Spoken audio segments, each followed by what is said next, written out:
নমস্কার, আমি আপনাদেরকে একটা কবিতা বলে শোনাবো। তো চলো বলা যাক। কাঠবেড়ালি কাঠবেড়ালি, পেয়ারা তুমি খাও, গুড়মুড়ি খাও, ভাত খাও, বাতাবি লেবু লাও, বিড়াল বাচ্চা কুকুর ছানা তাও তাইনি তুমি, ফুটকা পেটু খাও একা পাও যেথায় যেটু, বাতাবি লেবু সকলগুলো একলা খেলে ডুবিয়ে নুলো, তবে যে ভারী রে জুটিয়ে পুটুস পাটুস চাও, ছোছা তুমি তোমার সঙ্গে আরে আমার চাও, কাঠবেড়ালি বন্দরি মুখী মারবো ছুড়ে কি, দেখবি তবে রাঙাটাকে রাখবো দেবে দিয়ে পেয়ারা দেবে যতই যা, তাইতে তো তোর নাকতে পুঁচা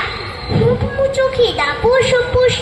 একলাই খাও হাপুস পুষ, পেটে তোমার পিলে হবে কুড়ি কুষ্টি মুখে, হে ভগবান একটা পোকা চাষ পেটে ওর ঢুকে, ইস খেও না মস্ত পানা বয়সে পাকাটাও, আমিও খুবই পেয়ারা খাইছে একটি আমায় দাও, কাঠবেড়ালি তুমি আমার ছোটি হবে বৌদি হবে, রাঙা দিদি তবে একটা পেয়ারা দাও না, উফ হে রাম তুই ন্যাংটা পুটু, ফ্রকটা নেবে জামা দুটো